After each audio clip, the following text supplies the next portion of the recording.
তো নমস্কাৰ বন্ধুসকল, কি খবৰ? আশা কৰোঁ আপোনালোকৰো ভাল আৰু আপোনালোকৰ আশীৰ্বাদতে মোৰো ভাল। গতিকে বন্ধুসকল, বেছিকে আবল তাবল বলকি নাথাকে আপোনালোকক পুনৰ স্বাগতম জনাইছো মোৰ অন্য এটা ভিডিঅ'লৈ।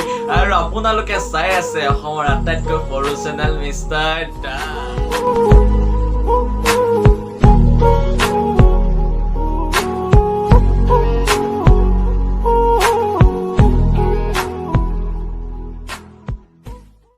বন্ধুসকল, আজি আমি আকৌ কথা পাতিম টিকটক এপটোৰ ওপৰত। গতিকে বন্ধুসকল, এই টিকটক এপটো যিহেতু ব্ৰেণ্ড হৈছে ইণ্ডিয়াৰ, গতিকে তাৰ ওপৰতে মই কথা পাতি লওঁ। গতিকে বন্ধুসকল, বেছি সময় পলম নকৰি বলকচোন আৰম্ভ কৰোঁ আমাৰ আজিৰ সভাখন। টিকটকৰ দুখত কেলা, টিকটক যোৱা দুখত কেলা, কেঁচামত চেট কেইমিনাটি কেলা, কেইমিনাটি চেট কেলা, দানিছক হিলাব নোৱাৰিলে কেলা কেইমিনাটিয়ে, লেউৰা কেইমিনাটি কেলা, দানিছ জয় হওক। বন্ধুসকল, এইটো হৈছে এটা ভিডিঅ', যিটো ভিডিঅ'ত মানে তেওঁ ক'ব বিচাৰিছে যে টিকটক বেণ্ড হৈ যোৱাৰ কাৰণে তেওঁ কেঁচা আপোং খাইছে, মানে বগা মদ খাইছে। আৰু তেওঁ এইটো কথা কৈছে যে গানটা কেৰিমিনাটি হুইচ কেৰিমিনাটি হিলাব নোৱাৰিলে।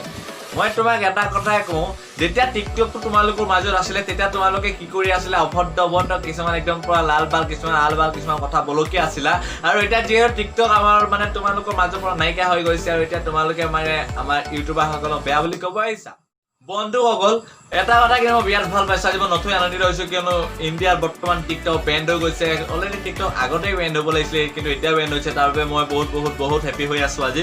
কাৰণ যিসকলে টিকটকত হিজিৰামি কৰি ফুৰে সেইলোকৰ কমচে কম মুখকেইখন চাবলৈ এতিয়া মানে দেখা নাপাম। কাৰণ এনেকুৱা হিজিৰামিবিলাকক দেখাতকৈ কি কৰিব লাগে জানেনে? কচু গছত ফাঁচি লাগি ওলমি থকাই লাভ আছিলে। বন্ধুসকল, যিহেতু টিকটকটো ইণ্ডিয়াত বেণ্ড হৈছে, আৰু টিকটকত যিসকলে মানে হিলাই আছিলে লাহি কাহি কঁকাল মানে পুৰুষ হৈ পেলাই মহিলাৰ ৰূপ লৈছিলে, মহিলা হৈ পেলাই আলবাল কিছুমান কাম কৰি আছিলে, গছত উঠিছিলে। কিন্তু বন্ধুসকল, এতিয়া বোলে তেওঁলোকে এটা ইউটিউব চেনেল খুলিব, য'ত বোলে তেওঁলোকে আগৰ দৰে আকৌ মৰম চেনেলবোৰ মানে আমাৰ পৰা ল'ব। মানুহ যিবিলাকে আছে মানে কিছুমান পাগল টাইপৰ মানুহ মানে মেণ্টেল, তেওঁলোকে বোলে আকৌ মৰমবিলাক ল'ব বোলে। গতিকে তেওঁলোকে এটা ইউটিউব চেনেল খুলিছে। কিন্তু বন্ধুসকল, এটা ইউটিউব চেনেল খুলিছে, কিন্তু ইউটিউবত কি কৰিব জানে? লিপচিং কৰিব বোলে। ইউটিউবে বোলে লিপচিং কৰে। আৰে ভাই, মই তহঁতক কৈছোঁ কোন, ইউটিউবত কেইটা লিপচিং কৰিলে কাম নেখাতে, কাৰণ ইউটিউবৰ মাথা খটাব লাগিব। মাগছ নহ'লে ইউটিউবত একোডাল কৰিব নোৱাৰ। গতিকে অকণমান ইউটিউব চেনেল খোলা আগতে ভাবি মেলি খুলিবি, নহবা কপিৰাইট লাগি পেলাই চেনেলটো বন্ধ হৈ থাকিব। তাৰ বাহিৰে কিডাল হ'ব? বন্ধুসকল, এটা কথা আপোনালোকে ক'বচোন, আপোনালোকৰ মানে মনত কেনেকুৱা ভাৱ হৈছে যে টিকটকৰ বেণ্ড হৈছে? টিকটক বেণ্ড হোৱাৰ কাৰণে আপোনালোকে ভাল পাইছে নে বেয়া পাইছে? সেইটো নিশ্চয় কমেণ্ট কৰি জনাব।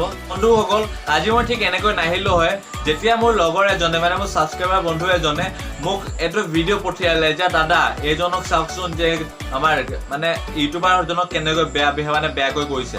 আৰু তেতিয়া মই হঠাতে মই এটা ভিডিঅ' বনাবলৈ বাধ্য পৰিলোঁ, কাৰণ মই এইখিনি ভিডিঅ' দিয়া নাছিলোঁ। যিহেতু আমি গাঁৱলীয়া ল'ৰা হয়, খেতিত ব্যস্ত হ'বই লাগিব, তাৰ বাবে মই এইখিনি ভিডিঅ' দিব পৰা নাছিলোঁ। কিন্তু বন্ধুসকল, যেতিয়া মই এইটো ভিডিঅ' দেখিলোঁ, তেতিয়া মোৰ মগজত মানে এটা কাৰেণ্টৰ শ্বৰ্ট পোৱাৰ নিচিনা হৈ গ'ল, গৰম হৈ উঠিলে গাটো। কাৰণ এজন ইউটিউবাৰ এনেকৈ ক'বলৈ যোৱাটো মানে উচিত নহয় মোৰ মতে, কাৰণ কেইমিনাটি এজন বহুত ভাল ইউটিউবাৰ হয়, বহুত বিখ্যাত হয়, সকলোৱে চিনি পায় তেওঁক। কিন্তু তহঁতৰ নিচিনা টিকটকাৰবোৰৰ কাৰণে মই হাঁহনি উঠে, কাৰণ টিকটক যিহেতু গুচি গ'ল, এতিয়া বোলে আকৌ আহিবলৈ তহঁতি ইউটিউবত আহিবলৈ লিপচিং ভিডিঅ' বনাই থাকিবি, সেইটো কথা শুনিয়ে মোৰ অলপ হাঁহনি ধৰিছে। মানে হাঁহনিটো নিশ্চয় হাঁহনি ধৰিছে। কিন্তু বন্ধুসকল, যি কি নহওক, আজি মই বহুত হেপী, কাৰণ টিকটক অলৰেডি বেণ্ড, সকলোতে বেণ্ড হৈ গৈছে। আজি মই বহুত হেপী। বন্ধুসকল, এইটোৱে আছিল আজিৰ ভিডিঅ'টো। যদি এই ভিডিঅ'টো চাই ভাল লাগিলে তেন্তে প্লিজ লাইক, কমেণ্ট, শ্বেয়াৰ কৰিব। আৰু যদি আমাৰ চেনেলটো আজি প্ৰথমবাৰ আহিছে তেন্তে প্লিজ ছাবস্ক্ৰাইব কৰিব একেবাৰে নাপাহৰিব, আৰু কাষত থকা ঘণ্টা বজাৰটো দবাই দিব। কাৰণ যদি আমি কেতিয়াবা নতুন ভিডিঅ' আপলোড কৰোঁ তেতিয়া আপোনাৰ মোবাইলটো মানে ঘণ্টা বাজিব। গতিকে বন্ধুসকল, আজিলৈ এৰিলোঁ। ধন্যবাদ। জয় আই অসম।